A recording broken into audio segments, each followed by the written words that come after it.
أعوذ بالله من الشيطان الرجيم. بسم الله الرحمن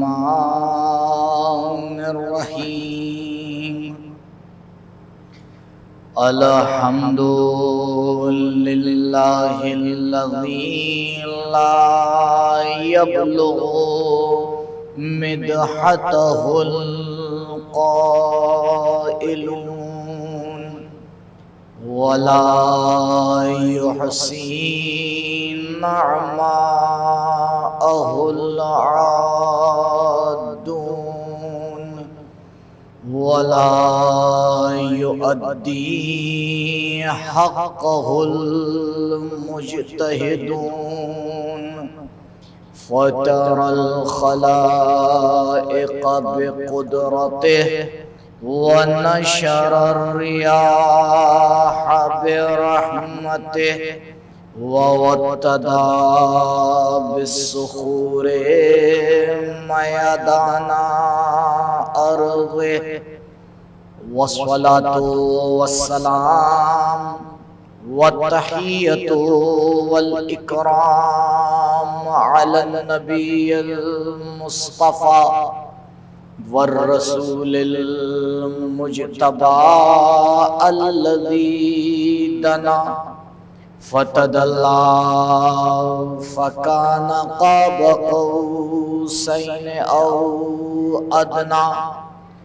هو الذي سمي في السماء بأحمد وفي الأرضين بأبي القاسم المصطفى محمد.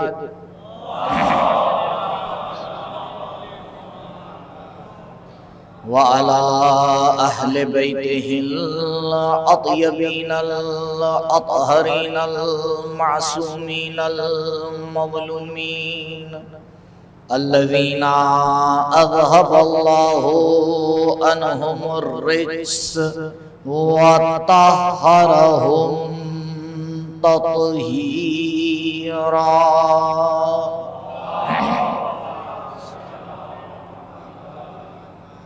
ولا سيما على الحجة الثاني عشر بقية الله المنتظر ولعنة الله على أعدائهم وقتلتهم ومنكري فضائلهم أجمعين من الآن إلى لقاء يوم الدين. أما بعد، فقد قال الله الحكيم في بيانه الكريم وهو أصدق القائلين وقوله الحق.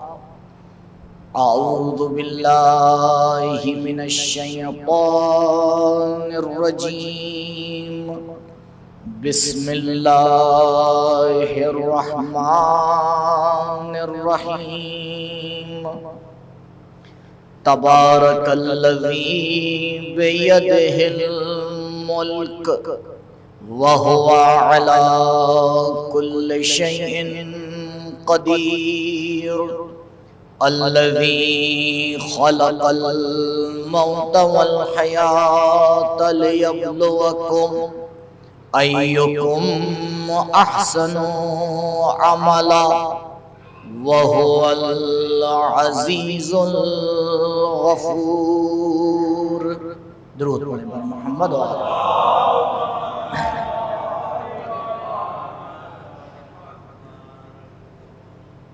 مقصد حیات کے عنوان سے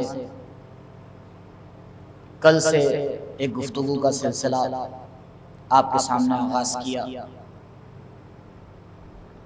اور اس موضوع کے ذیل میں سورہ مبارک ملک کی ابتدا کی 2 آیات کی تلاوت کرنے کا شرف حاصل ہوا. کل بھی میں نے آپ کی خدمت میں عرض کیا تھا کہ شاید 2-3 دن لگیں گے کہ میں اس آیت کا ترجمہ آپ کے سامنے پیش کروں، اور بہرحال ایڈریس میں نے آیت کا دے دیا تھا آپ کو، شاید آپ نے ترجمہ دیکھا ہوگا۔ بات یہاں تک پہنچی تھی کہ مقصد کسے کہا جاتا ہے اور بنیادی مقصد کی خصوصیات کیا ہوتی ہیں۔ اگر انسان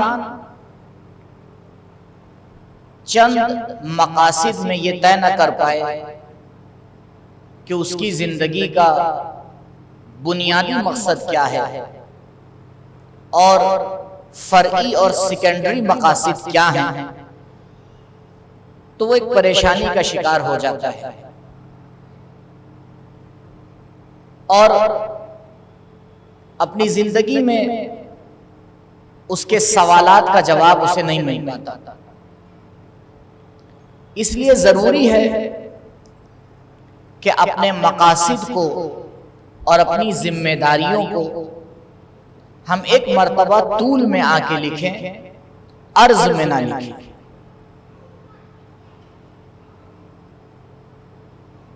طول کا مطلب یہ بتایا تھا کہ آپ اہمیت کے اعتبار سے اپنی ذمہ داریوں کو لسٹ میں لا کے رکھیں۔ جب انسان کئی ذمہ داریوں کو اپنے کاندھے پہ لے لیتا ہے اور یہ ذمہ داریاں آپس میں ٹکرانے لگتی ہیں، تو کبھی کبھی اس ٹکراؤ کی وجہ سے انسان پریشانی سے دوچار ہو جاتا ہے اور اسے جواب نہیں ملتا کہ اب اس وقت مجھے کیا کرنا چاہیے۔ تو اس کا رائے حل یہی ہے کہ اس سے پہلے کہ مشکل کھڑی ہو، یعنی بیماری سے بچنا یہ بہتر ہے اس کے بجائے کہ بیمار ہو کے ڈاکٹر کے پاس جایا جائے۔ تو زندگی میں مشکلات میں پھنسنے سے پہلے اگر انسان اپنی ذمہ داریوں کی اہمیت کے اکارڈنگ ایک لسٹ بنا لے تو پھر اس کے لیے چننا بڑا آسان ہو جاتا ہے۔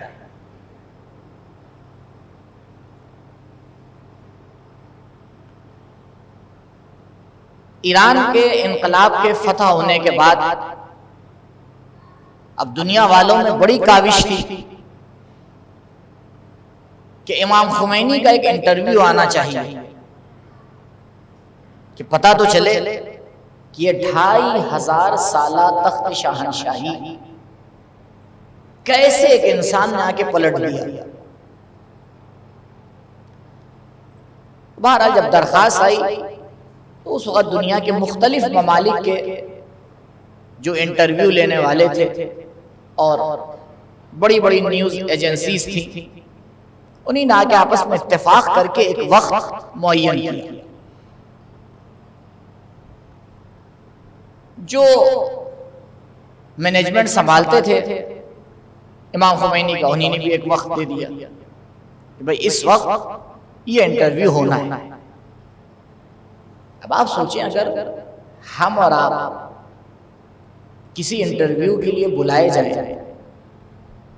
تو ہم تو ٹائم نہیں طے کریں گے۔ وہ جو نیوز والے ہیں جنہیں انٹرویو ہمارا دینا ہوگا، بھائی قبلہ اس بجے آپ اتنے بجے آپ آئیے گا یا ہم اتنے بجے آ جائیں گے۔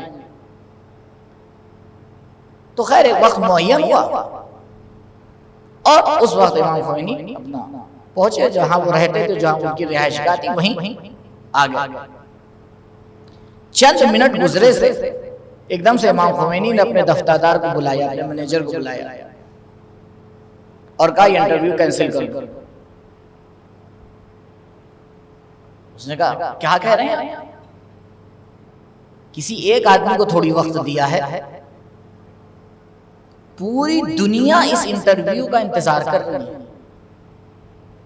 اور آپ نے ایک جملہ کہہ دیا کہ کینسل کر دو۔ کہ میں نے کہا کینسل کر دو کیونکہ اس میں غلطی تمہاری ہے۔ کہا میں نے کیا غلطی کی؟ کہا بتاؤ ٹائم کیا ہو رہا ہے؟ اس نے اپنا وقت بتایا کہ یہ ہو رہا ہے. کہا یہ بتاؤ نماز میں کتنی دیر بچی ہے؟ کہا چند منٹ باقی ہیں. تو کیا اتنے وقت میں میرا یہ لوگ انٹرویو لے پائیں گے؟ کہا نہیں لے پائیں گے. تو کہا میں نماز کے وقت کوئی کام نہیں کرتا، تمہیں معلوم ہے. میری ذمہ داریوں کی لسٹ بنی ہوئی ہے.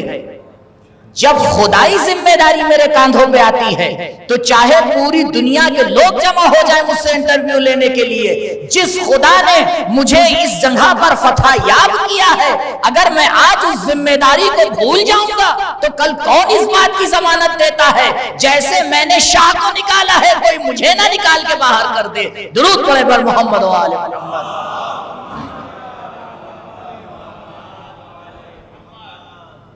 تو کیوں اس رہبر نے آگے اتنی آسانی سے آگے فیصلہ لے لیا؟ کیوں لے لیا؟ کیوں؟ کیونکہ اس کی زندگی میں ذمہ داریوں کی لسٹ بنی ہوئی تھی. شہید رجائی کا ایک بہت مشہور جملہ ہے، پچھلے سال میں نے جملہ آپ کی خدمت میں عرض کیا تھا. وہ فرماتے ہیں نماز سے نہ کہو میرے پاس کام ہے، کام سے کہو نماز کا وقت ہو گیا ہے. آپ دیکھیں کتنی زندگی میں تبدیلی آ جاتی ہے. کب؟ جب انسان اپنی ذمہ داریوں کو آگے طے کر لیتا ہے. مقصد حیات اس کے لیے کلیئر ہو جائے کہ اس مقصد حیات کے ذیل میں اس کو کس طرح سے زندگی کرنا ہے، کیا فائدہ ہے. البتہ ایک بریکٹ میں بات بیان کرتا چلوں. کل یہ بات میں نے ضرور آپ سے کہی تھی کہ اس سوال کا جواب ہم قرآن اور اہل بیت کے سائے میں دیں گے، لیکن اس کا یہ مطلب نہ نکال لیجئے گا کہ جواب بھی فقط شیعوں کے لیے ہوگا. ان دونوں باتوں میں فرق ہے. جواب قرآن اور روایات سے دیا جائے گا، لیکن جواب تمام انسانیت کے لیے ہوگا. کیونکہ جواب دینے والے اور ہیں، جواب لینے والے اور ہیں. جو ہستیاں جواب دیں گی وہ عصمت کے دائرے پر فائز ہیں، اور جن کے لیے جواب دے رہے ہیں وہ تمام انسانیت ہے. اس میں کوئی قید و شرط نہیں ہے کہ وہ انسان مرد ہو یا خاتون ہو، وہ انسان بچہ ہو یا بوڑھا ہو، وہ انسان کسی بھی مکتب فکر سے تعلق رکھتا ہو. نہیں، کیونکہ جواب انسان کو دیا جا رہا ہے، کسی خاص مکتب کو نہیں دیا جا رہا ہے. جواب انسانیت کے لیے. اور عجیب بات ہے اس جواب میں یہ 14 ہستیاں بھی شامل ہیں، یہ بھی اس کے دائرے سے باہر نہیں ہیں. کیوں؟ کیونکہ یہ بھی انسان کی فہرست میں آتی ہے. تو یہ جواب کہ مقصد حیات انسان کیا ہے، تو جہاں جہاں انسان زندگی کر رہا ہوگا، اب چاہے وہ جناب آدم ہو، چاہے وہ جناب خاتم ہو، اور وہ چاہے خاتم الانبیاء ہو، چاہے خاتم الاوصیاء ہو. درود پڑھے پر محمد و آل محمد. سب کے لیے جواب ہے، اور اس میں کوئی قید نہیں لگائی جائے گی کہ قبلہ یہ جواب تو مردوں کے لیے آپ نے دیا ہے، خواتین کا کچھ اور ہوگا معاملہ. یہ جواب تو آپ جوانوں کے لیے صحیح ہے، اچھا ہے، بوڑھوں کا کچھ اور ہوگا معاملہ. کا نہیں، جیسے ہی لفظ انسان اس کے اوپر آئے گا یہ جواب اس کے لیے شروع ہو جائے گا. جو بھی جواب ہو باہر انشاءاللہ خدا توفیق دے اس تک پہنچے ہمارا مرحلہ. تو یہ ہو گیا مقصد. کل ایک لائن میں ایک بار ریپیٹ کر دوں. عرض کیا کہ بنیادی مقصد اس مقصد کو کہا جاتا ہے جس میں 2 خصوصیتیں ہیں. پہلی خصوصیت، اس کے بعد کوئی سوال نہ اٹھے، ہر سوال وہاں پر جا کے اپنا دم توڑ دے.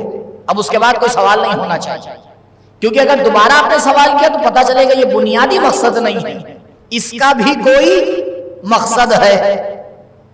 تو بنیادی مقصد کا کوئی مقصد نہیں ہوا، کہیں نہ کہیں تو بات جا کے ختم ہوگی. جہاں پہ بات ختم ہوتی ہے اس مرکز اور سینٹر اور محور کو بنیادی مقصد کہا جاتا ہے. اور دوسری نشانی کہ ہم زندگی میں جو بھی کام کریں گے، چاہے وہ چھوٹا کام ہو چاہے وہ بڑا کام ہو، اسی مقصد کو نظر میں رکھ کے کریں گے۔ تو آپ بتائیں کیوں ہمارے ذہن میں کبھی الجھن ہوتی ہے؟ کیوں ہم بہت سے سوالوں کا جواب نہیں دے پاتے ہیں؟ البتہ وہ الگ بات ہے کہ ہم ان چیزوں کو اگنور کر کے آگے بڑھتے رہتے ہیں، لیکن اگر کوئی ٹھنڈے دماغ سے آگے بیٹھ کے سوچے تو پھر اس کی راتوں کی نیند حرام ہو جائے گی۔ لیکن شرط یہ ہے کہ سوچے۔ میں ایک مثال دوں آپ کو، انسان سیریس ہو کے کبھی بھی موت کے بارے میں نہیں سوچتا۔ بھول جانا نعمت ہے یا عذاب ہے؟ عذاب ہی سمجھتے ہیں سب، کیونکہ جیسے انسان بھول جانا، یار آج یہاں بھول گئے جینے کے بلا، کہیں کہیں پہ یہی بھول جانا نعمت پروردگار ہے۔ اگر ہم اپنے اعزاء اور اقارب کا غم بھولیں نہ تو پھر زندگی میں ہم کچھ کر نہیں پائیں گے۔ اگر انسان موت کو بھولے نہ تو پھر قبرستان میں جا کے اپنا گھر بنا لے گا۔ یہ پروردگار نے انسانی فطرت کے اندر جو چیزیں رکھی ہیں اس پہ غور کرنے کی ضرورت ہے۔ اگر انسان واقعی صحیح معنی میں موت کے بارے میں سوچ لے اور اس بات کی طرف بھی غور کر لے کہ نہیں پتا کب آ جائے، بتائیں اس کا کیا حال ہوگا؟ اسی ٹائم استغفار شروع ہو جاتا ہے، کیونکہ یہ بھی نہیں پتا کہ اس استغفار کی توفیق ملے یا نہ ملے۔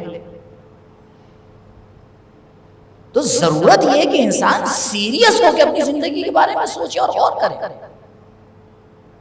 سوچے کہ اس کا بنیادی مقصد ہے کیا، مقصد حیات ہے کیا۔ اور شاید آپ کو تعجب ہوگا، کافی محنت لگی مجھے اس موضوع کو چننے کے لیے، کیونکہ آپ کسی سے بھی بہت سیدھی سی بات ہے، نہیں یہ سیدھی سی بات نہیں ہے۔ فائدہ کیا ہے؟ چند فائدے آپ کے سامنے گنوا دوں، تقریباً میں نے 8 فائدے لکھے ہیں، وقت ہوگا تو سارے فائدے آپ کی خدمت میں عرض کروں گا کہ مقصد کو چننے کا فائدہ کیا ہوتا ہے۔ آپ 2 انسانوں کو نظر میں رکھیں کہ ایک نے مقصد کو چن لیا ہے اور دوسرے نے مقصد کو نہیں چنا ہے، کیا فرق آ جائے گا دونوں کی زندگی میں؟ بہت فرق آئے گا، کیونکہ کل کی جو بات تھی وہ شاید ابھی اس میں یہاں تک بات نہیں پہنچی کہ واقعاً انسان اس کے بارے میں غور کرے۔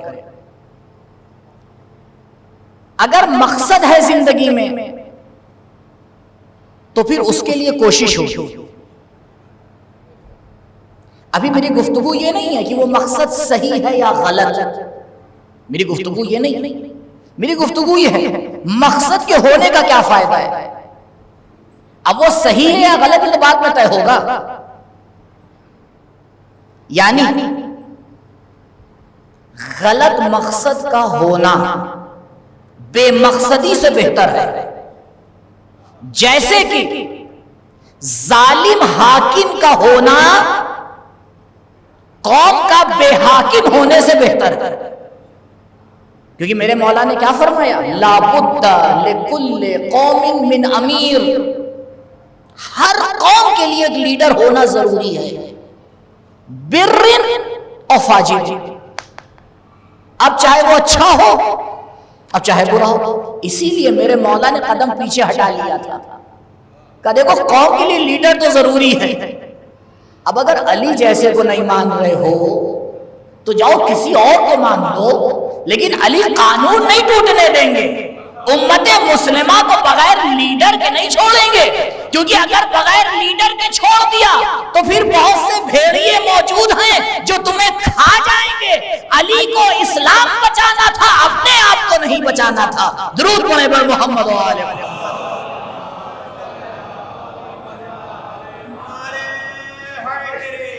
یا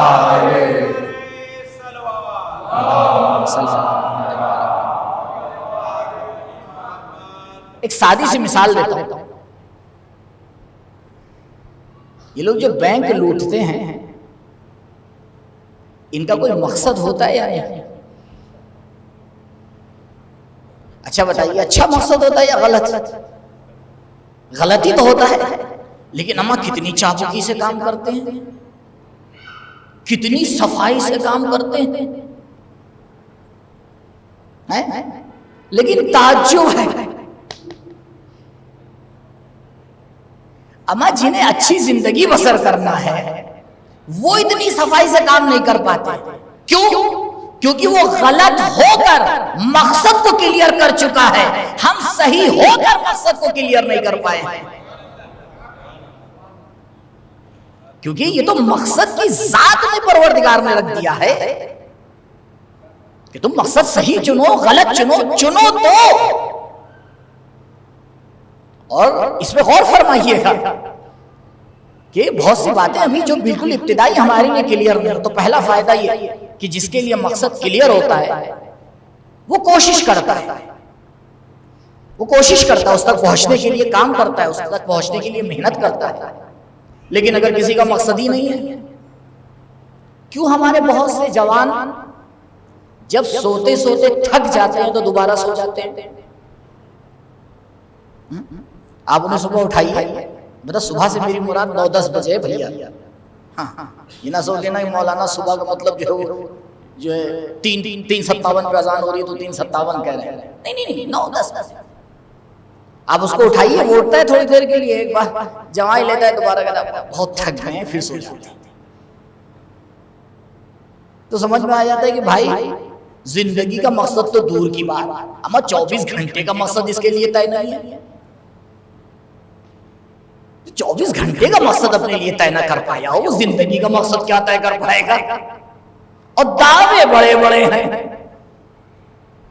دیکھیے دعووں سے کچھ ملنے والا نہیں ہے، کیونکہ قرآن نے بالکل کلیئر کٹ کہہ دیا ہے وَأَنْ لَيْسَ لِلْإِنسَانِ إِلَّا مَا سَعَى.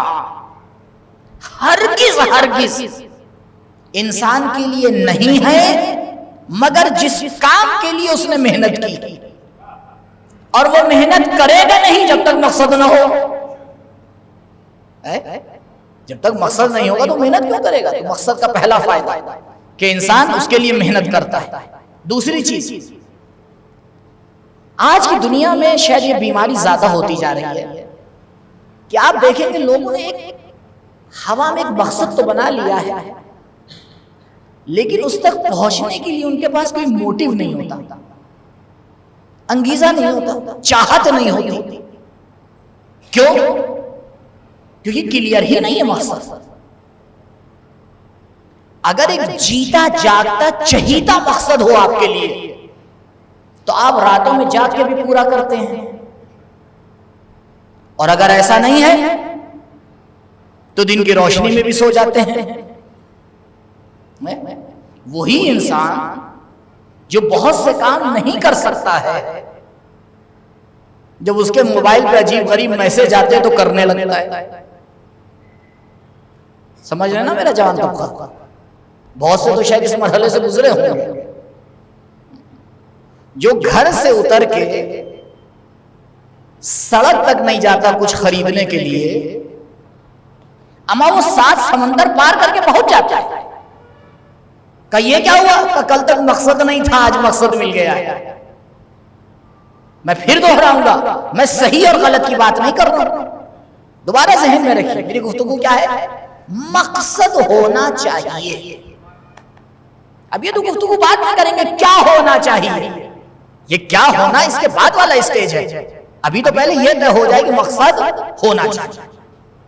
تو زندگی میں انگیزہ نہیں ہے، موٹیو ہے ہی نہیں، ہلتا ہی نہیں آدمی. کیوں؟ تو ایک بار پلٹ کے دیکھیں، شاید وجہ یہ ہو مقصد نہیں طے کیا ہے اپنی زندگی میں، کدھر جانا ہے، کدھر جا رہے ہیں. نہیں، آپ گھر سے نکلیے، آپ نے یہ طے نہ کیا ہو کہ آپ کس سواری سے سفر کریں گے.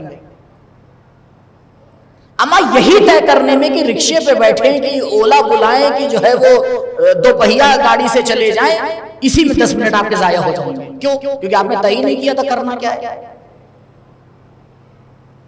بہت اہم مسئلہ ہے. دوسرا فائدہ. تیسرا فائدہ، مقصد انسان کو فیصلہ لینے میں مدد کرتا ہے. فیصلہ لینے میں مدد کرتا ہے. ایک مرتبہ آپ نے ارادہ کیا کہ لکھنؤ سے آپ کسی دوسرے شہر جائیں گے با مقصد، اور دیکھتے ہیں دوسرے لوگ جا رہے ہیں ہم بھی چلتے ہیں. آپ نے مقصد نہیں طے کیا تھا، کیونکہ دوسرے جا رہے تھے تو آپ نے بھی طے کیا کہ ان کے ساتھ چلیں گے. اب انہی نے جانا کینسل کر دیا، آپ کا موڈ خراب ہوگا یا نہیں؟ یار اچھا سا دل بنا تھا جانے کے لیے، نہیں کینسل کر دیا. لیکن اگر آپ کا مقصد طے ہوتا تو بس آپ خود کینسل کر دیتے. کیوں؟ کیونکہ آپ کا مقصد ہی پورا نہیں ہو رہا ہے. آپ جس مقصد سے جانا چاہ رہے تھے وہ پورا ہی نہیں ہو رہا ہے. لہذا فیصلہ لینے میں مقصد مدد کرتا ہے. جیسا مقصد ہوتا ہے انسان ویسے فیصلے لیتا ہے. کیوں؟ میں ان کی مثال نہیں دوں گا معصومین کی، ان کے اصحاب کی مثال دوں گا. کیوں گردن سے زبان کھینچ لی گئی لیکن فیصلے میں تبدیلی نہیں آئی؟ کیوں ایسا ہوا آپ بتائیے. جب حجاج نے آگے سوال کیا میثا میں تمار سے، کہا میثا اگر جو کہہ رہا ہوں وہ نہیں کرو گے تو تمہیں سولی پہ لٹکا دوں. تو جناب میثم کے پیر میں تزلزل آیا تھا یا مسکراہٹ آئی تھی؟ کیوں؟ کیونکہ مقصد کلیئر تھا. کیوں کربلا والوں کے پیر کبھی تھر تھراتے ہوئے نہیں نظر آئے؟ کیونکہ مقصد کلیئر تھا. عزیزوں فیصلہ لینے میں پھر وقت نہیں لگتا ہے. جناب ہو کو وقت لگا کس بات میں؟ فیصلہ لینے میں نہیں، اس سے پہلے مقصد طے کرنے میں. جیسے ہی مقصد کو طے کیا فیصلہ لے لیا. جیسے ہی مقصد کو طے کیا، کیوں؟ جیسے ہی یہ طے کر لیا کہ مقصد دنیا ہے یا آخرت، طے کر لیا کہ نہیں مقصد آخرت ہے. جیسے ہی طے کیا کہ مقصد آخرت ہے تو فیصلہ لے لیا اب حسین کے لشکر میں جانا ہوگا، یزید کے لشکر میں باقی رہنا میرے مقصد کو پورا نہیں کر رہا ہے. درود پڑھے بر محمد و آل محمد.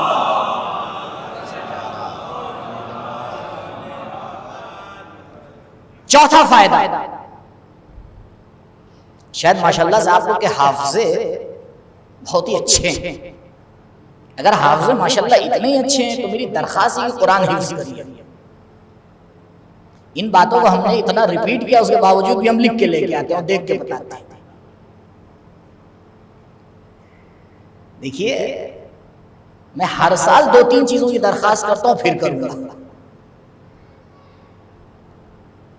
پہلی درخواست، فرش عزا پہ باوضو آئی،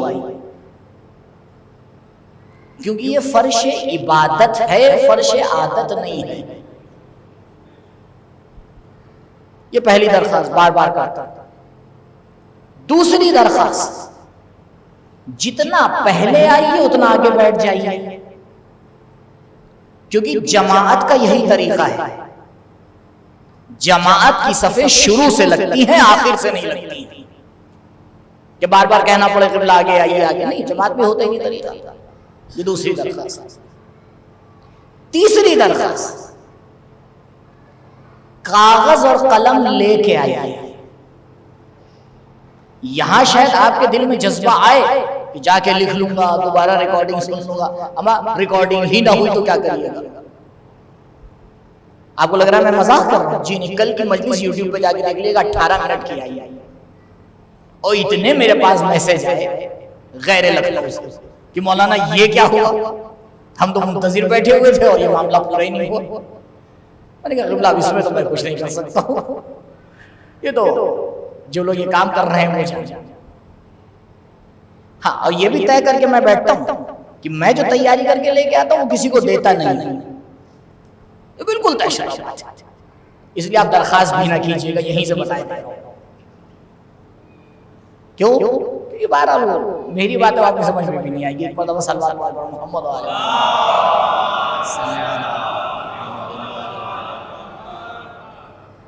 مقصد ہماری مدد کرتا ہے کہ ہم زیادہ سے زیادہ فائدہ اٹھائیں. کیوں؟ کیونکہ جب مقصد طے ہوتا ہے تو پھر انسان سمجھ جاتا ہے کہ کتنا فائدہ اس نے اٹھایا, چاہے مقصد صحیح ہو چاہے غلط ہو. صحیح مقصد ہے تو وہ آ کے اندازہ لگا لیتا ہے کہ میں ابھی اپنے مقصد سے کتنا دور ہوں, ابھی اتنا فائدہ نہیں اٹھا پایا ہوں اس مقصد سے نزدیک ہو جاؤں, تو وہ اور محنت کرتا ہے. اب چاہے وہ غلط بھی ہو تب بھی وہ آ کے اس بات کو طے کر لیتا ہے. تو مقصد رکھنا انسان کے فائدے کو آ کے تولنے کی صلاحیت دیتا ہے, کہ وہ آ کے اپنے کام کو تول کے بتا دیتا ہے کہ میں اپنے مقصد سے کتنا نزدیک ہوں یا اپنے مقصد سے ابھی کتنا دور ہوں. ماجرا کیا ہے؟ زندگی میں آ کے انسان یہ طے کر لیتا ہے. کبھی کبھی ہم اسی لیے پریشان ہو جاتے ہیں کیونکہ ہمیں یہی سمجھ میں نہیں آ رہا ہوتا ہم جو کر رہے ہیں اس کا فائدہ ہو بھی رہا ہے یا نہیں. ہم سڑک پہ دوڑ رہے ہیں یا دوڑنے والی مشین پر دوڑ رہے ہیں, دوڑتے دونوں جگہ ہیں, بس فرق اتنا آتا ہے جب سڑک پہ دوڑتے ہیں تو راستہ طے ہوتا ہے, جب مشین پہ دوڑتے ہیں تو تھکتے ہیں, چربی کم ہوتی ہے, لیکن راستہ طے نہیں ہوتا ہے. راستہ نہیں طے ہوتا ہے, وہیں پہ کھڑے. کیوں؟ کیونکہ وہاں پہ سڑک چل رہی ہے, ہم بعد میں چلتے ہیں. تو مقصد یہ ہماری مدد کرتا ہے. چھٹا فائدہ, مقصد ہمیں اپنے اوپر بھروسہ رکھنے کی طاقت دیتا ہے. آج ہمارے جوانوں کی ایک بڑی مشکل ہے, اور اہم مشکل ہے, اسے اپنے اوپر ہی بھروسہ نہیں. آپ ابھی اس سے کوئی کام کہیے, ہاں تو ہو جائے تو بہت بڑی بات ہے, چمتکار ہو گیا. پہلا جواب کیا ہوتا ہے؟ اچھا سوچتے ہیں. یہ بھی جب جواب دیتا ہے کوئی جوان تو مجھے سکون ہو جاتا ہے, کم سے کم اس نے یہ تو کہا کہ سوچتے ہیں. نہیں تو پہلا جواب کیا ہوتا ہے؟ ہم سے نہیں ہو پائے گا. بھائی کر کے دیکھا ہے جو کہہ رہے ہو نہیں ہو پائے گا. پہلے ہی سے وہ اتنا ڈرا ہوا ہے کہ اس کو اپنے اوپر بھروسہ ہی نہیں کہ وہ یہ کام کر سکتا ہے. لیکن جب اس کام کو کرتا ہے تو اتنی خوبصورتی سے کرتا ہے کہ خود بھی حیران ہوتا ہے. کیوں؟ کیونکہ پروردگار نے اسے صلاحیت دی ہے, اس نے اپنی صلاحیت کو ابھی تک روئے کار لانے کا فیصلہ ہی نہیں کیا ہے. آپ کیا سمجھتے ہیں یہ لوگ جو نوبل پرائز جن کو ملتا ہے, جو بڑے بڑے کارنامے انجام دیتے ہیں, ان کی صلاحیتیں ہم سے اور آپ سے زیادہ ہیں؟ جی نہیں. بس ان میں اور ہم میں فرق یہ ہوتا ہے کہ یہ مقصد کو طے کر کے اس کے پیچھے لگ جاتے ہیں. اتنا فرق ہوتا ہے. نہیں تو پروردگار نے جتنی صلاحیت شیعہ قوم کو دی ہے کسی قوم کو نہیں دی. اب آپ کہیں گے مولانا آپ کا تو واسطہ ہی شیعہ قوم سے ہے. جی نہیں, میں پروف کے ساتھ بات کرتا ہوں. یہ تو آپ طے کر لیجیے. غلطی سے کوئی جملہ میرے منہ سے نکل جائے وہ الگ بات, نہیں تو ایک ایک جملہ دلیل کے ساتھ ہوتا ہے. بیان کروں نہ کروں وہ الگ بات ہے. سب سے بڑی سمجھداری کی دلیل یہ ہے کہ ہم نے ان ہستیوں کو بغیر دیکھے مانا ہے جن ہستیوں کو بڑے بڑوں نے دیکھنے کے بعد بھی صحیح سے نہیں مانا.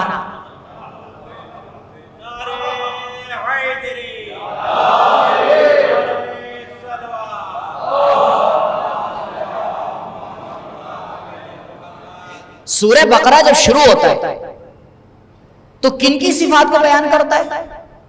بسم اللہ الرحمن الرحیم, الف لام میم ذالک الکتاب لا ریب فیہ ھدی للمتقین. متقین کی صفات کو بیان کر رہے ہیں نا. اور متقین کی ایک صفت کیا بیان ہو رہی ہے؟ یؤمنون بالغیب, جو غیب پر ایمان رکھتے ہیں. آپ ہم سے یہ پوچھتے ہیں جو پردے غیب میں ہے اسے ثابت کر کے دکھائیے، ہم تو ایمان رکھ کے بتا دیتے ہیں، اگر ہوتا نہ تو ایمان کیسے ہوتا؟ درود پڑھے بر محمد و آل محمد۔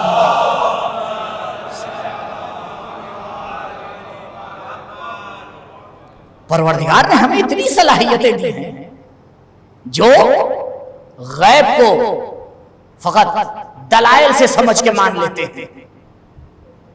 اور سب سے بڑی دلیل تو یہ ہے، آپ دیکھیں خدا کو ماننے والے آپ کو زیادہ ملیں گے، سب سے بڑی تعداد کس کی؟ خدا کے ماننے والے۔ اس کے بعد تعداد کم ہو جاتی ہے، انبیاء کو ماننے والے کم ہیں، پھر انبیاء میں بھی آخری نبی کو ماننے والے اور کم ہو جاتے ہیں۔ اب آخری نبی کے بعد اہل بیت کو ماننے والے اور کم ہو جاتے ہیں، اہل بیت میں بھی 6 تک آنے والے اور کم ہو جاتے ہیں، اور 12 تک تو نوبت پہنچتے پہنچتے تعداد بہت کم ہو جاتی ہے۔ تو قبلہ سمجھداروں کی تعداد کم ہوتی ہے، بے وقوفوں کی تعداد کم نہیں ہوتی ہے۔ کیوں؟ کیونکہ جتنا سونا نکھرتا جاتا ہے، جتنا کیرٹ بڑھتا جاتا ہے، اتنی کوانٹٹی کم ہوتی جاتی ہے، کوانٹٹی بڑھ جاتی ہے، کوانٹٹی کم ہو جاتی ہے۔ یہ پروردگار نے ہمیں صلاحیت دی ہے، صلاحیت دینا اس کا کام تھا، استعمال کرنا ہمارا کام ہے۔ درود پڑھے بر محمد و آل محمد۔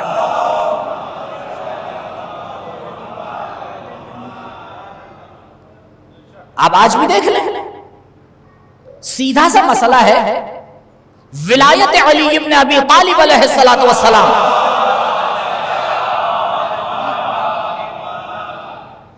خدا کی قسم اتنا کلیئر مسئلہ ہے، اتنا روشن مسئلہ ہے کہ اس پہ بحث اور گفتگو ہی نہیں ہونا چاہیے تھی،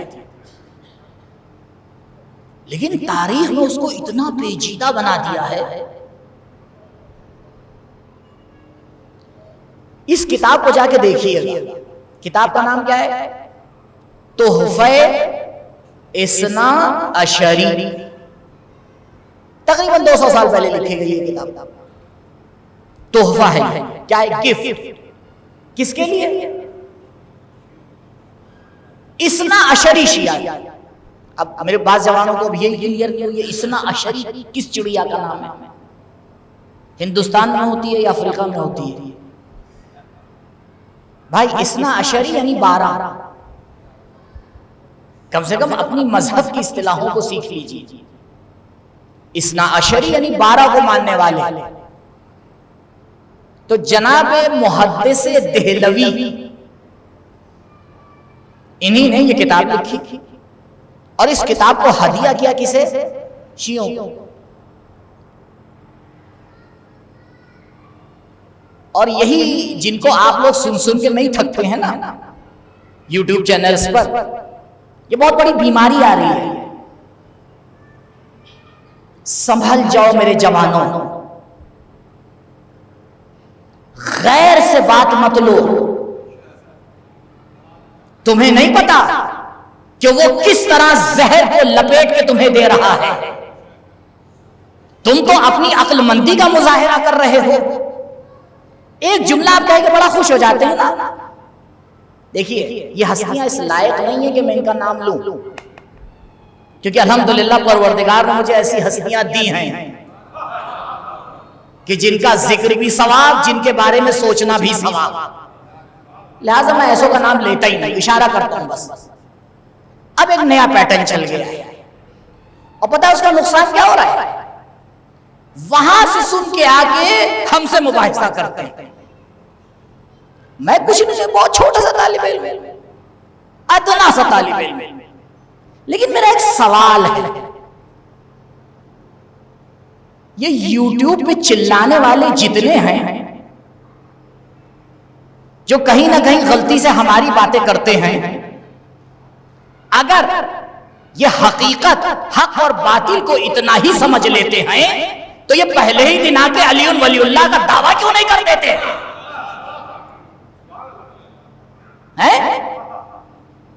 یہ جو ہم نے بعض سرپروں کو سر چڑھا رکھا ہے، قبلہ ممبر ہر ایرے غیرے کی جاگیر نہیں ہے.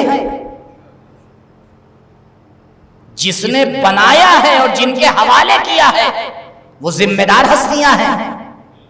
اب روایت بھی سن لیے تاکہ مطمئن ہو جائیے، کیونکہ جب تک روایت نہ سنا تب تک پبلک مطمئن نہیں ہوتی. اب ایک جملہ کہا جاتا ہے، خیر بات آگے پہلے اسی کو پورا کرتا ہوں. صلوات پڑھیے محمد علیہ.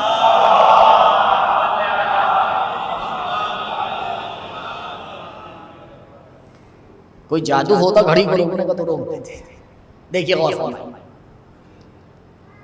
جملہ یہ کہا جاتا ہے کہ بھائی آپ ہی لوگ تو منبر سے پڑھتے انظر الی ما قال فلا تنظر الی من قال. ترجمہ، یہ نہ دیکھو کون کہہ رہا ہے، یہ دیکھو کیا کہہ رہا ہے. تم یہاں پہ کہتے ہیں ہماری بلی ہم ہی سے میاؤں. ہماری ہم ہی نے تو آپ کو بتایا ہے، تو کم سے کم جب ہم اس کے خلاف جا رہے ہوں گے تو اتنا تو سمجھ رہے ہوں گے. دیکھیے یہ جو جملہ ہے انظر الی ما قال ولا تنظر الی من قال، یہ عقیدہ بنانے کے لیے نہیں ہے، سننے کے لیے ہے. کیوں؟ کیونکہ قرآن کہہ رہا ہے صاحبان عقل وہ ہیں جو سنتے سب کی ہیں لیکن مانتے اسی کو ہیں جو عقل پر ہوتی ہے. تو سننے کی بات کی جا رہی ہے، عقیدہ بنانے کی بات نہیں کی جا رہی ہے کہ آپ نے جس کی بھی سن لی آپ نے عقیدہ ہی لا کے اپنا ویسے بنا لیا. جی نہیں، سننے کی بات کی جا رہی ہے. سننے کی حد تک ٹھیک ہے، ہم تو خود ہی سب کی سنتے ہیں، لیکن سننے کا مطلب یہ نہیں ہے کہ دل میں اتار لیجئے. اما دل میں حق کی باتیں اتنی اتار لیجئے کہ باطل کی جنگاہی نہ رہ جائے. یہ تو پہلا مطلب کہ یہ جملہ یہاں پہ دلیل نہیں بنے گا. دوسری بات، امام محمد باقر علیہ السلام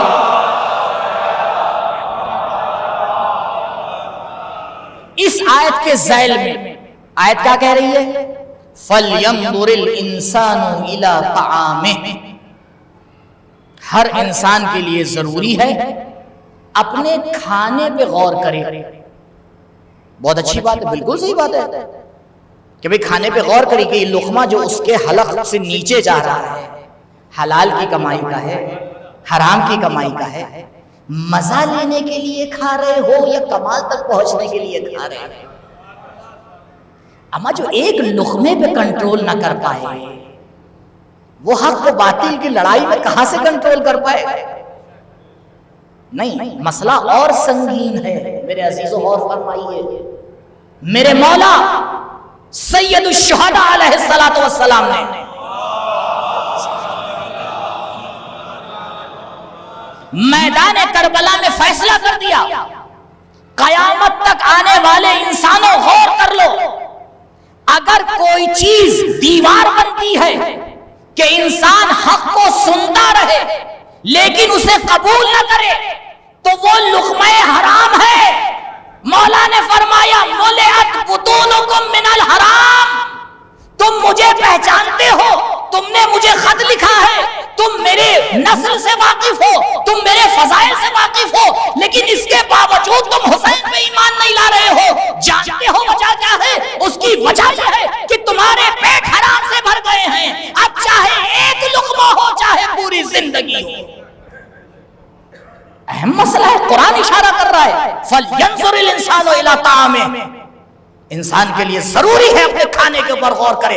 بھوکا رہنا بہتر ہے حرام لقمے کے پیٹ پہ جانے سے. اسی لیے رمضان میں پریکٹس کرائی جاتی ہے کہ اگر حلال نہ ملے تو کم سے کم ایک دن صبر کر لینا، ہر دسترخوان پر جھک نہ جانا. علی والے ہو، غور کرو.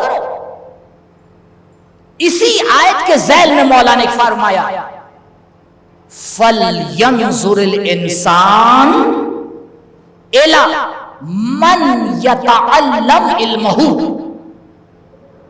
انسان کے لیے ضروری ہے کہ وہ غور کرے علم کس سے لے رہا ہے. ابھی آپ نے غور نہیں کیا، مولا کی مراد یہاں پر علم دین ہے. دیکھو دین لینا ہے تو دیندار سے لینا، غیر غیر سے نہ لینا. اسی لیے بارہا میں نے اس بات کو کہا ہے ممبر سے کہ عزیزوں ممبر پہ اسے لے کے جائیے جو دین کی سمجھ رکھتا ہو، کتابی دین نہ ہو، سیکھا ہوا دین ہو. اور جب تک آپ لوگ اس کا خیال نہیں رکھیں، کیونکہ منتظمین کی یہ ذمہ داری ہے، منتظمین. اور اگر آپ کو لگ رہا ہے کہ ایسے انسان کم ہیں تو بھی جتنے بھی جوان ہیں سب پہ واجب کفائی ہے کہ وہ جا کے دین سیکھیں. جائیں حوزے میں جائیں، تعلیم حاصل کریں، کیونکہ قوم کے پاس ابھی اتنے لوگ نہیں ہیں جو سکھائیں. آپ کو لگتا ہے ابھی تو آپ آواز دے دیں گے مولانا بہت ہو گئے مولوی، چلیے ہم آواز جوڑ لیتے ہیں. کتنی آبادی ہے ہماری اور آپ کی؟ کیا کرو؟ 3 4 5 6، چلیے کم سے کم لے لیتے ہیں. 2 سے تو کم نہیں ہے. 2 ایک مولانا کتنے لوگوں کی ذمہ داری سنبھال سکتا ہے؟ 1000. چلیے 10,000 آپ مان لیجیے، ڈیوائیڈ کر کے دیکھ لیجیے کتنوں کی ضرورت ہے. اگر اتنے ہیں تو یہیں بیٹھے رہیے، اور اگر اتنے نہیں ہیں تو یا خود تیار ہوئیے یا دوسرے جوانوں کو تیار کیجیے. کیونکہ جس قوم کے پاس دین نہیں ہوگا کچھ نہیں ہوگا. فَلْيَنْظُرِ الْإِنسَانُ إِلَىٰ طَعَامِهِ فَلْيَنْظُرِ الْإِنسَانُ إِلَىٰ مَنْ يَتَعَلَّمُ عِلْمَهُ. انسان غور کرے کس سے دین کی باتوں کو لے رہا ہے. بولنے والا چلا کے کہہ رہا ہے کہ میں عقیدے میں تیرا مخالف ہوں، اور آپ جا کے اس سے لے رہے ہیں دین کی باتیں. عجیب ہے. میرے لیے آج تک یہ معاملہ حل نہیں ہو پائے کہ ہو کیا رہا ہے. یہ پتہ ہے آپ کو کیا ہو رہا ہے؟ یہ بلا تشبیہ لوہے سے لوہا کاٹا جا رہا ہے، دین کو دین کے ذریعے بگاڑا جا رہا ہے. کیونکہ دین کی چاہت ہے انسان کے اندر فطری، اسے دین چاہیے. اب اتنی سمجھ تو ہم نہیں دے پائے. میں قبول کر رہا ہوں، میں اس بات کو مانتا ہوں کہ اس کی کمی رہی ہے. خدا غریق رحمت کرے ڈاکٹر قلب صادق صاحب کو، ان کی روح کی بلندی کے لیے ایک مرتبہ صلوات پڑھے پر محمد و علیہ.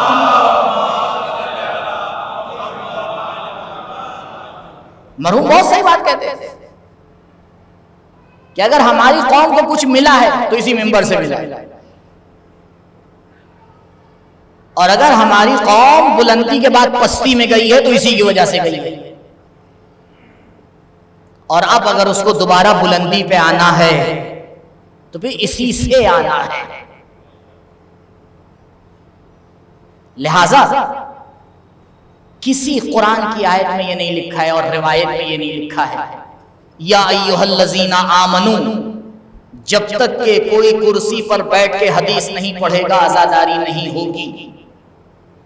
کہیں لکھا ہے؟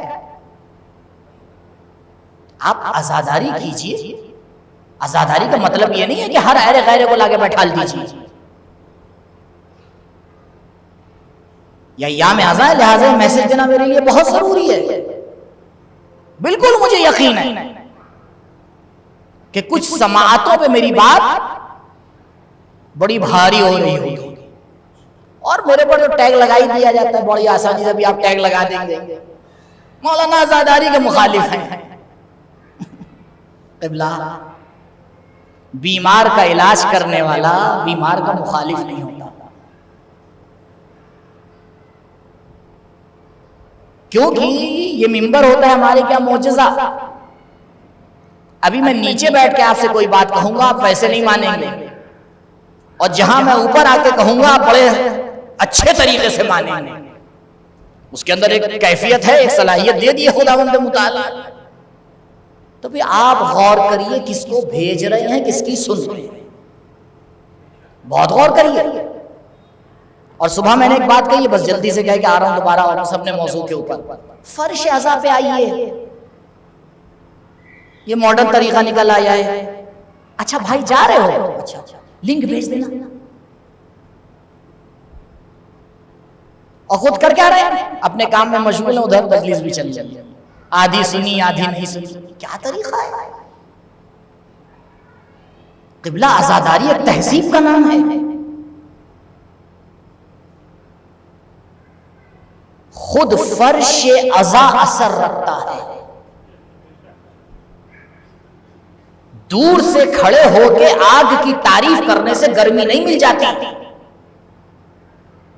ہاتھ سینکنے کے لیے آگ کے پاس آنا پڑتا ہے. اس حرارت حسینی کو پانے کے لیے فرش عزا پہ آنا پڑتا ہے. کیوں؟ کیونکہ جب انسان کا جسم یہاں سے آگے منسلک ہوتا ہے تو پھر روح پر اثر ہوتا ہے، زندگی بھی کامیاب ہوتی ہے، آخرت بھی کامیاب ہوتی ہے. صلوات پڑھیں پر محمد و آلہ محمد.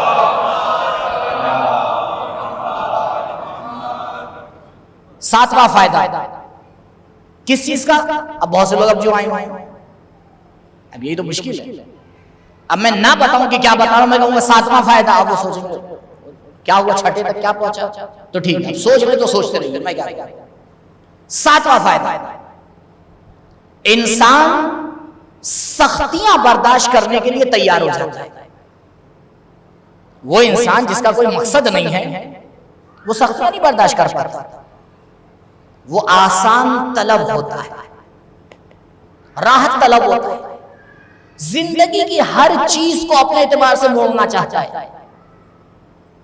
لیکن جن کا مقصد طے ہوتا ہے وہ اس مقصد کو پانے کے لیے بڑی بڑی سختیاں تلاش کرتے ہیں.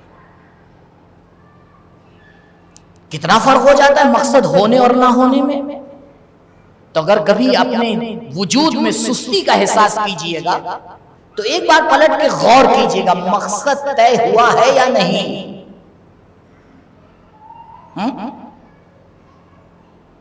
فلائٹ نہیں چھوٹتی، نماز چھوٹ جاتی. کیوں؟ کیونکہ اس کا مقصد طے کر لیا ہے ہم نے. بھیا چھوٹ جائے گی، پیسے کا نقصان ہوگا. یہ واقعہ پچھلے سال میں پہنچ چکا ہوں آپ کے سامنے، دوبارہ پڑھ رہا ہوں. دیکھیے معذرت کے ساتھ میں آپ کا وقت نہیں لے رہا ہوں، میں جو کہہ دیتا ہوں کہ پچھلے سال پہنچ چکا ہوں اس بات کی گواہی ہے کہ پہلے تو آپ کو بتا دوں کہ پورا لیسن ریپیٹ کر کے آتا ہوں، اور دوسرا یہ آپ نہ کہیے گا مولانا بھول گئے. جی نہیں. شخص آیا حجت ناطق امام جعفر صادق علیہ السلام کی خدمت میں، مولا کا استخارہ دیکھ دیجیے. اس شخص کی بے وقوفی یہیں سے پتہ چل جائے. اما اس کے سامنے آئے ہو جس کے ارادے پہ زندگیاں چلتی ہیں اور اس سے کہہ رہے استخارہ دیکھ دیجیے. خیر اب کیونکہ اس نے درخواست کی تھی تو مولا کیا کہتے ہیں، مولا نے استخارہ دیکھا کہ منع آیا. اس نے کہا آتا رہے میں تو کروں گا. کچھ لوگ استخارہ دکھانے سے پہلے مولانا سے کہتے ہیں کہ مولانا صاحب بس کیا بتائیں، ہونا تو ہے یہ کام، کوئی نشانی لگا لیجیے کون سی آیت آ رہی ہے. اللہ خیر مولا نے منع کیا، اس نے کیا. کیا تھی اس کی نیت؟ اسے تجارت کرنا تھی. گیا وہ تجارت پہ، وہاں سے واپس آیا اور سیدھا گھر نہیں گیا، مولا کے پاس آیا. کہ ابنا رسول اللہ آپ کو یاد ہے چند مہینے پہلے میں نے آپ سے ایک استخارہ دکھوایا تھا. مولا نے کہا تو مجھے یاد دلائے گا؟ ہاں. کہا یاد ہے آپ کو منع آیا تھا؟ کہاں. کہا لیکن میں نے اس کے خلاف کیا اور مجھے بڑا فائدہ ہوا. تب آپ یہ بتائیے منع کیوں آیا؟ ہوتا یا نہیں ہوتا؟ بڑا اچھا رشتہ ہے. اچھا ایک بار منع سے صدقہ دے کے دوبارہ دکھوا لیں. مولانا نے کہا سن، جب تو اس تجارت کے لیے جا رہا تھا تو فلاں جگہ رکا تھا. حیران پریشان کی نے کہاں سے معلوم؟ اور جب تو وہاں رات میں رکا تھا تو تیری صبح کی نماز قضا ہو گئی تھی. یہ استخارہ اس لیے منایا کیونکہ اس 2 رکعت قضا کی بھرپائی تیرا یہ مال و دولت کبھی نہیں کر سکتا ہے. تو دنیا کو دیکھ کے چل رہا ہے، استخارے آخرت کو دیکھ کے چلا کرتے ہیں. درود پڑھے پر محمد و آل محمد.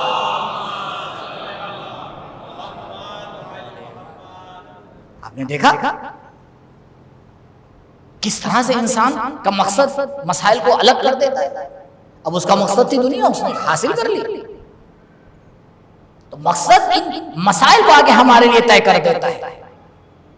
آخری فائدہ اور بھی ہے فیری سے آخری فائدہ، ہم کبھی آگے زندگی میں بڑھ کے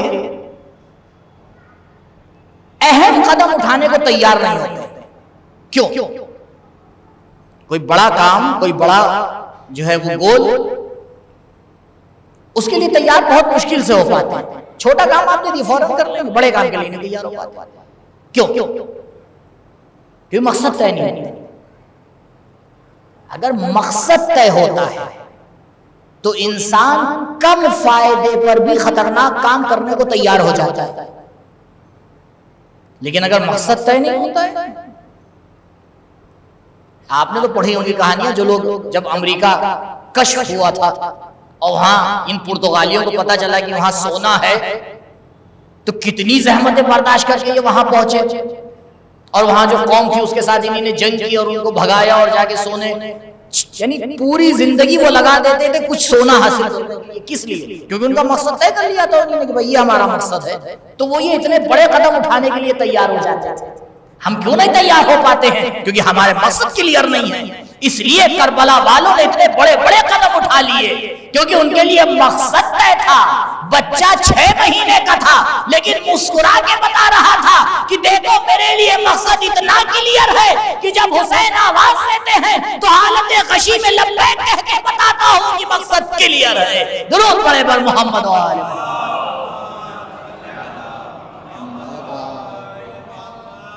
یہ جتنے میں نے فائدے آپ کی خدمت میں عرض کی، آپ اسی کا اپوزٹ بنا لیجئے گا اور اس پہ ہیڈنگ ڈال لیجئے گا مقصد نہ ہونے کے نقصانات. اب دوبارہ بیان کرنے کی ضرورت نہیں. ایک نقطہ اور آج کے لیے رہ گیا، بس جلدی سے اس کو پورا کر دوں کیونکہ کل کے اوپر چلا گیا تو زیادہ وقت لے لوں گا آپ کا. مقصد اور راستے میں فرق ہوتا ہے عزیزوں، یہ غلطی نہ کیجیے. مقصد الگ شے کا نام ہے، راستہ الگ شے کا نام ہے. آپ سب اپنے گھروں سے امام بارگاہ میں تشریف لائیں. کم ہی لوگ ہوں گے جو یہاں آس پاس رہتے ہیں. چلے آس پاس بھی رہتے ہوں گے تو بہرحال یہاں تھوڑی رہتا ہے کوئی. اس فرش اعضاء پہ کوئی رہتا نہیں ہے. سب کہیں نہ کہیں سے انتقال کر کے یہاں آئے ہیں. ڈریے گا نہیں، کیونکہ لفظ انتقال تو ہلا دیتا ہے نا. انتقال یعنی منتقل ہونا. تو آپ اپنے گھر سے اس فرش اعضاء پہ منتقل ہوئے تو جو فاصلہ آپ نے طے کیا اسے کہتے ہیں راستہ، اور جہاں آپ پہنچے اسے کہتے ہیں مقصد. اور کوئی آج تک شاہ نجف نہ آیا ہو، کسی دوسرے شہر سے لکھنؤ آیا اور جیسے اس نے لکھنؤ میں انٹری کی اسے پتا چلا کہ وہ شاہ نجف میں مجلس ہو رہی ہے. اس نے کہا بھائی ایام اعزاء آ گئے، آج پہلی تاریخ ہے، چلو پہلے مجلس میں شرکت کر لیتے ہیں. تو اس نے گیٹ سے وہاں سے کیا کی؟ انٹری. تو گیٹ سے یہاں تک کیا ہے؟ میرے ساتھ نہیں دے رہے ہیں. گیٹ سے یہاں تک کیا ہے؟ راستہ. اور وہ کئی دفعہ آ چکا ہے؟ نہیں آیا ہے نا، پہلی بار آیا.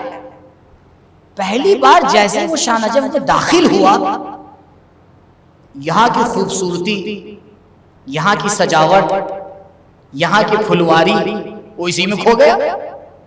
نہ اس نے ایسی عمارت کبھی دیکھی تھی، نہ اس نے ایسی سجاوٹ کہیں دیکھی تھی. تو وہ داخل ہوتے ہی بھول گیا،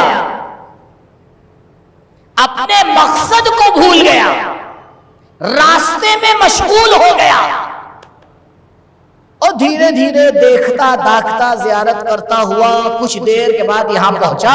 جب اس نے پہنچا تو پتا چلا کہ زیارت پڑھی جا رہی ہے. اما یہ کیا ہوا؟ کہا یہ ہوا کہ اس نے راستے اور مقصد کو ملا لیا. بیچارہ راستے کو مقصد بنا بیٹھا. عزیزوں سمجھ چاہیے دنیا مقصد نہیں ہے، راستہ ہے.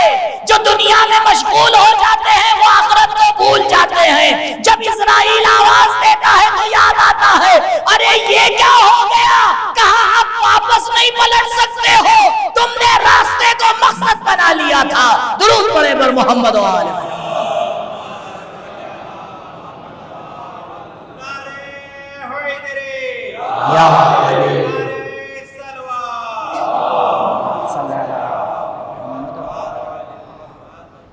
آپ جوان سے پوچھئے بیٹا تمہاری زندگی کا مقصد کیا ہے؟ کہتا ہے انکل ڈاکٹر بننا. ڈاکٹر بننا مقصد ہے.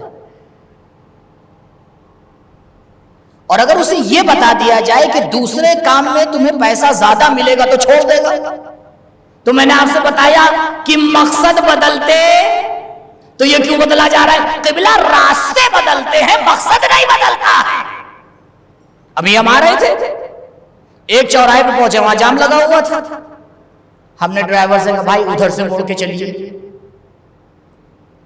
ہم قبلہ کہیں اور جا رہے ہیں؟ کہا نہیں بھائی ایک راستہ جام ہے، دوسرے راستے سے چلے جائیں گے. مقصد تو شاہ نجف ہی ہے. مقصد نہیں بدلا کرتے ہیں، راستے بدلا کرتے ہیں. یہ جو روز روز ہم جاب چینج کر رہے ہیں یہ ہمارے راستے بدل رہے ہیں، مقصد نہیں بدل رہا ہے.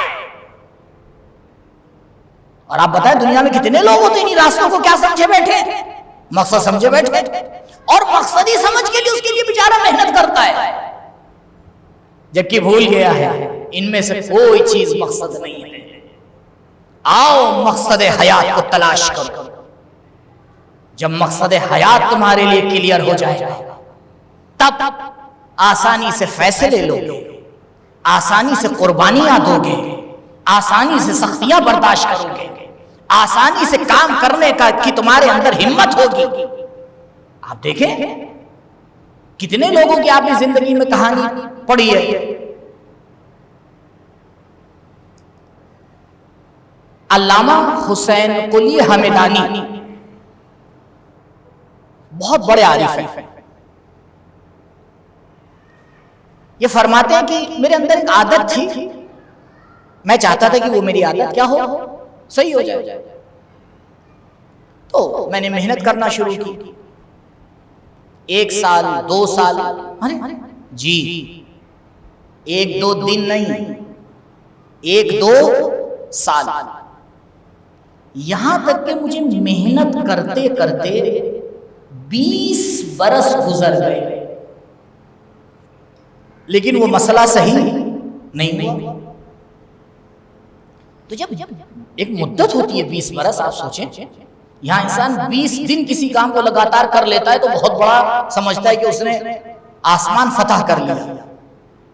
وہ 20 برس محنت کرنے کے بعد جب فتح حاصل نہیں ہوئی تو پہنچے شاہ ولایت کے دروازے پہ اور جا کے روضے میں شاہ نجف کی سہنچی میں بیٹھ گئے. کہا مولا 20 برس ہو گئے میں محنت کر رہا ہوں لیکن مسئلہ حل نہیں ہو رہا ہے، کب تک کی کرتا ہوں. میں بیٹھا دعا کر ہی رہا تھا کہ گنبد میں سے کبوتر اڑا اور وہ اڑ کے میرے سامنے آیا اور وہ ایک روٹی کا دانہ پڑا ہوا تھا، سوکھی روٹی کا. اس نے اپنی چونچ سے کوشش کی کہ اسے توڑے، نہیں ٹوٹا، اڑ کے چلا گیا. تھوڑی دیر میں پھر اڑ کے آیا، پھر اس نے اپنی چونچ ماری، ٹکڑا روٹی کا سوکھا ہوا بڑا تھا تو نہیں کھا سکتا تھا، توڑ رہا تھا اس کو، نہیں ٹوٹا. پھر چلا گیا. کہا میں اس کو دیکھنے میں مشغول ہو گیا کیونکہ وہ پھر تیسری بار آیا. تو میں گنتا رہا 20 مرتبہ وہ کبوتر آیا لیکن وہ روٹی کا ٹکڑا نہیں. 21ویں مرتبہ وہ آیا اور جب اس نے چونچ ماری تو روٹی کا ٹکڑا ٹوٹا اور اس نے اسے کھایا اور کھا کے اڑ کے چلا گیا. میں نے کہا مولا آپ نے مجھے جواب دے دیا. ملا حسین قلی ابھی 1 سال محنت اور باقی ہے. تم اپنے مقصد سے بڑے نزدیک ہو گئے ہو. ہمیں تمہیں دلاسا دینا تھا کیونکہ تم بہت نزدیک ہو چکے تھے, دور نہیں تھے, کہیں تم ہار نہ جاتے, لہذا ہم نے ایک پرندے کے ذریعے تمہاری رہنمائی کر دی. عزیزوں, اگر ہم صحیح راستے پہ چلتے ہیں, صحیح مقصد کو آگے طے کرتے ہیں, ہدایت کرنا ان کا کام ہے, محنت کرنا ہمارا کام ہے. درود پڑھے پر محمد و آل محمد.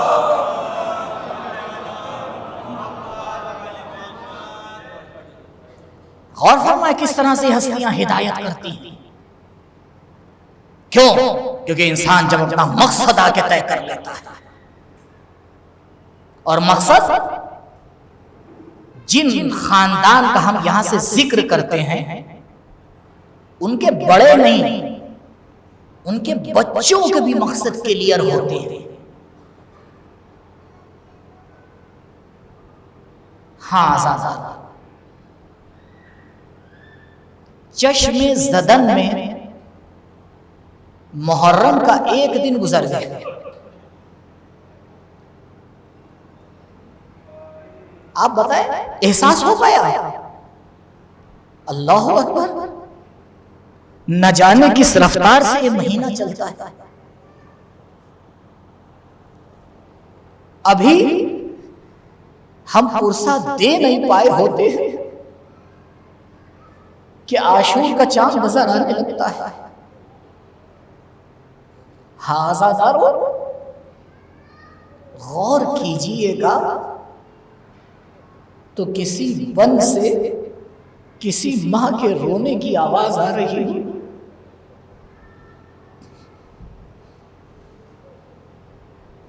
ابھی آپ نے مرثیے میں اشعار سنے کہ جتنے مصائب پنجتن نے ایک ایک کر کے برداشت کیے, میرے مولا نے سب مل کے ایک جا برداشت کیے. ہاں سادارو, لیکن مقدمہ کربلا وہ حسین کا سپاہی ہے کہ جب وہ نماز عشاء کے بعد مڑا تو عجب منظر دیکھا. 18,000 لوگوں نے بیعت کی تھی. میں کہوں گا مسلم 18,000 کی بیعت آپ کے پیر میں لرزہ نہ لائی؟ شاید مولا پلٹ کے جواب دے, جن کے مقصد کلیئر ہوتے ہیں دوسروں کی بیعت توڑنا ان کے پیروں میں لرزہ نہیں لاتا ہے. شہادت مسلم کے بعد زندان بان کو ترس آ گیا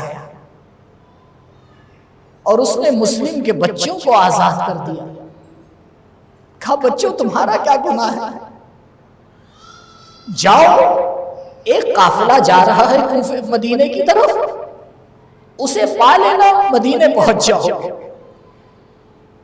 اللہ اکبر, اس زندان بان کو کیا معلوم تھا کہ آج جن بچوں کو وہ چھوڑ رہا ہے کل ان کے ساتھ کیا ہونے والا ہے, اور ہوتا بھی کیوں نہ, کیونکہ یہ تو مقدمہ کربلا تھا. ادھر سے اعلان ہوا کہ بچے جیل سے بھاگ گئے ہیں, انعام رکھ دیا گیا. اور جب اس شخص نے ان بچوں کو پا لیا تو طے کیا ہوا تھا کہ جو بچوں کو لے کے آیا, یہ مسائب ایسے ہیں کہ دل پھٹ جاتا ہے زیادہ, اس لیے بہت احتیاط سے پڑھتا ہوں. فرات کے کنارے پہنچا اور پہنچنے کے بعد بچوں نے کیا درخواست کی مجھے یہ بتائیے. کیا بچوں کو معلوم تھا کہ بابا نے کیا درخواست کی ہے؟ جب بابا کو دارالخلافت کے اوپر آپ کا گلا کاٹا گیا تو بچے تو وہاں موجود نہیں تھے نا، لیکن عجب سیرت سے سیرت مل رہی ہے. جیسے جناب مسلم نے کہا تھا کہ بے شک تم مجھے قتل کر دو لیکن پہلے مجھے 2 رکعت نماز پڑھنے کی اجازت دے. باپ کا کردار بچوں کے کردار سے کتنا مل رہا ہے. کیوں؟ کیونکہ یہ اس گھرانے کے بچے ہیں جہاں مقصد کے ساتھ ساتھ راستے بھی کلیئر ہوتے ہیں. وہی کارنامہ جو باپ نے انجام دیا تھا وہی بچوں نے آگے بڑھ کے انجام دیا. اے شخص ہمیں قتل کر دینا لیکن پہلے ہمیں اجازت دے دو ہم 2 رکعت نماز پڑھ لیں. اللہ اکبر. مسلم کی یادگار نماز پڑھنا شروع کی. ادھر جملہ کہا السلام علیکم ورحمت اللہ وبرکاتہ. ایک تلوار چلی، بڑے بھائی کا گلا تن سے جدا ہوا، جسم کو دریا میں پھینکا. روایت کہتی ہے جسم ٹھہر گیا. دوسرے بھائی کو سوا کیا، جسم کو دریا میں پھینکا.